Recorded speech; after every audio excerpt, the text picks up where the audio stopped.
لنا.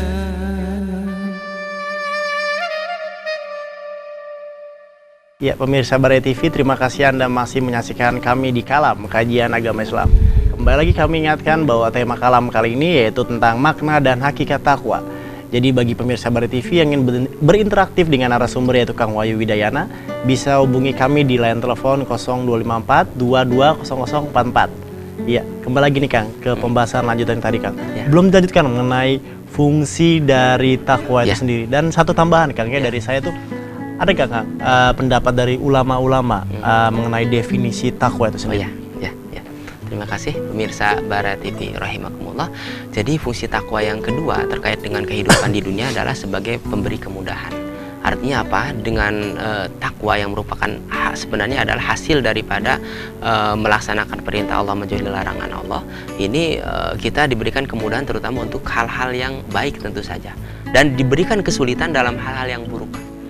Sebagaimana sabda Rasulullah SAW, kulun muyassarun lima khuliqalah, faman khuliqa lil jannah yussiru li amali ahli jannah, wa man khuliqa lin nar yussiru li amali ahli nar.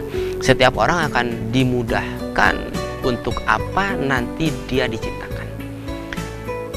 Orang yang diciptakan untuk surga, artinya dia calon penghuni surga, ini yussiru li amali ahli jannah, akan dimudahkan untuk perbuatan-perbuatan ahli surga. Artinya berarti dia disulitkan untuk perbuatan-perbuatan ahli neraka, ya kan?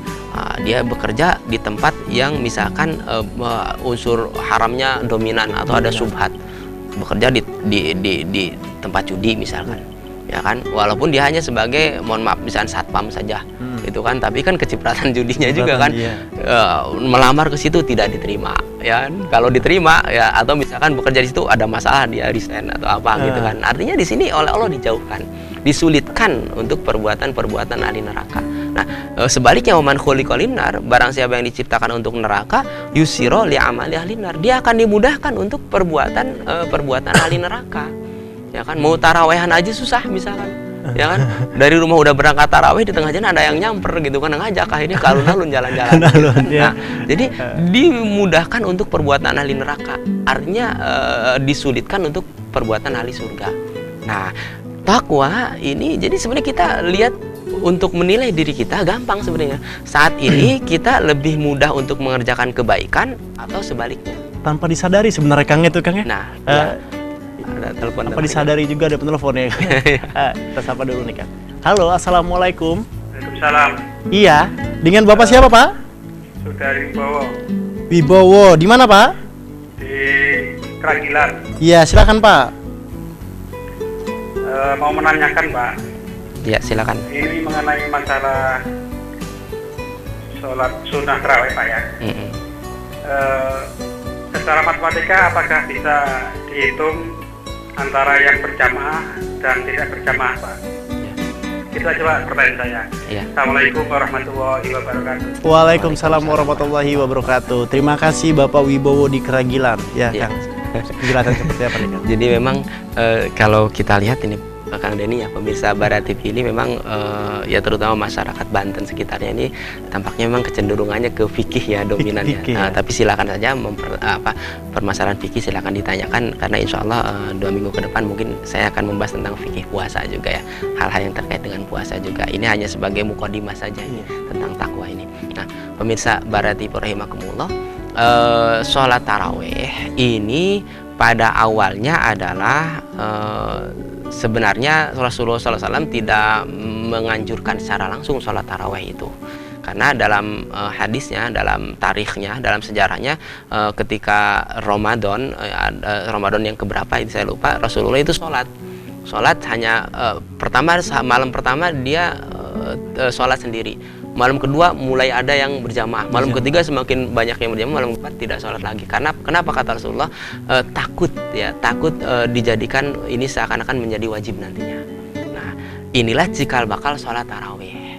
Nah, ketika di zaman Khalifah Umar bin Khattab radhiyallahu anhu, ini di bulan Ramadan ini Umar melihat banyak orang yang sholat malam.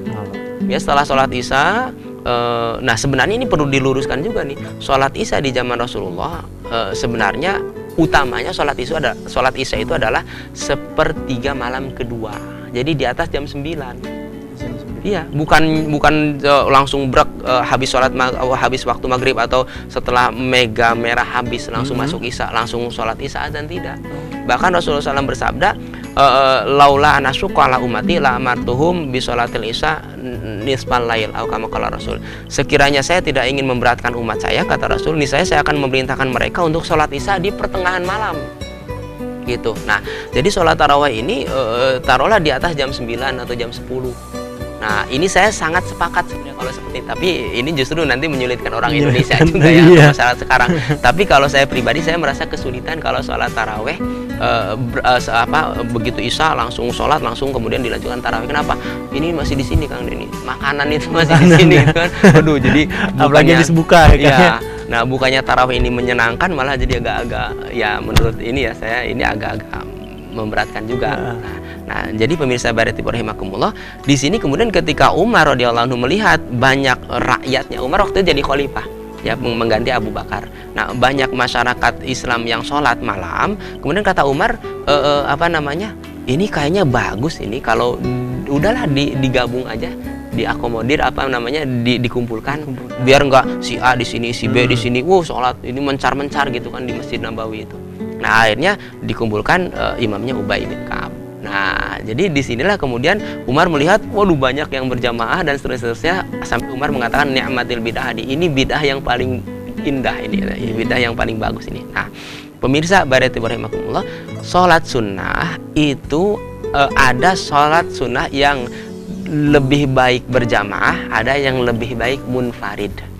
Artinya munfarid ini tidak berjamaah. Tidak berjamaah. Nah, pada hakikatnya sholat apapun itu diperbolehkan untuk berjamaah. Ya, selama sholatnya itu gerakannya sama. Ya, gerakan sama itu maksudnya apa? Setiap rokat rukunya 1, sujudnya 2, duduk antara 2 sujud 1 misalkan. Nah, kalau sholat kusuf dan khusuf kan beda, rukunya 2 kali gitu, tidak 1 kali. Itu ada juga riwayat yang mengatakan tetap 1 kali. Sholat jenazah juga beda, hanya takbir 4 kali. Nah, ini tidak boleh sholat jenazah makmum ke yang sholat maghrib misalkan, tidak bisa ya. Atau sholat maghrib makmum ke sholat berjamaah, sholat jenazah tidak bisa. Nah, selama itu gerakannya sama, silahkan bermakmum. Bahkan orang yang masuk ke masjid, ini orang masuk ke masjid, lihat ada orang yang sedang sholat, langsung aja nggak makmum, nggak apa-apa. Nggak apa-apa, nggak usah nanya nih lagi sholat apa nih, sholat sunnah apa sholat fardu, nggak perlu, langsung aja berjamaah. Nah, pada dasarnya sholat apapun silahkan berjamaah. Tapi terkait dengan sholat sunnah, di sini memang ada sholat sunnah yang sebaiknya berjamaah, ada yang tidak. Gitu. Apa alasannya itu kan? Seperti apa penjelasannya? Kalau seperti sholat duha, ini ya sebaiknya munfarid sendiri-sendiri. Karena sholat duha ini kan juga sebaiknya di dalam rumah. Sholat duha itu, karena Rasulullah SAW juga bersabda, nawiru buyutakum bis sholat, sinari terangi rumah-rumah kalian dengan sholat, gitu. Bahkan sholat rawatib, qobliyah dan ba'diyah ini lebih baik di rumah, bukan di masjid, bukan. Ya, lebih utama di rumah. Ketika di rumah otomatis di sini kan tidak berjamaah kan. Dan memang sholat rawatib baik qobliyah maupun ba'diyah ini tidak disunahkan berjamaah atau tidak sebaiknya tidak berjamaah. Nah, untuk taraweh ini silahkan apakah mau berjamaah atau tidak, silahkan ya. Kalau ternyata lebih khusyuk sendiri di rumah, silahkan sendiri di rumah. Kalau ternyata ada kebaikan yang dalam berjamaah, artinya di sini silaturahim ya, dengan masyarakat sekitar bisa lebih akrab, mendekatkan diri di bulan Ramadan bersama-sama. Terkadang di rumah mah sebul gitu, apa sebul? Malas.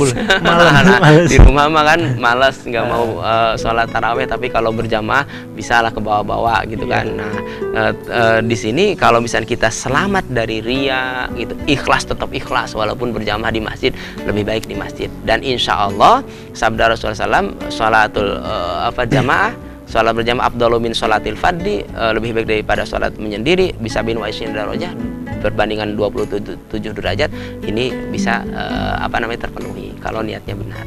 Ya, benar lagi. Ya. Ya, nanti kita akan lanjutkan ya Kang ya setelah berikut ini. Pemirsa Barai TV, kembali lagi kami ingatkan bagi pemirsa yang ingin berinteraksi dengan narasumber kami yaitu Kang Wahyu Hidayana, bisa hubungi kami di line telepon 0254 220044. Kembali lagi kami ingatkan bahwa tema kalam atau kajian agama Islam kali ini yaitu tentang makna dan hakikat takwa.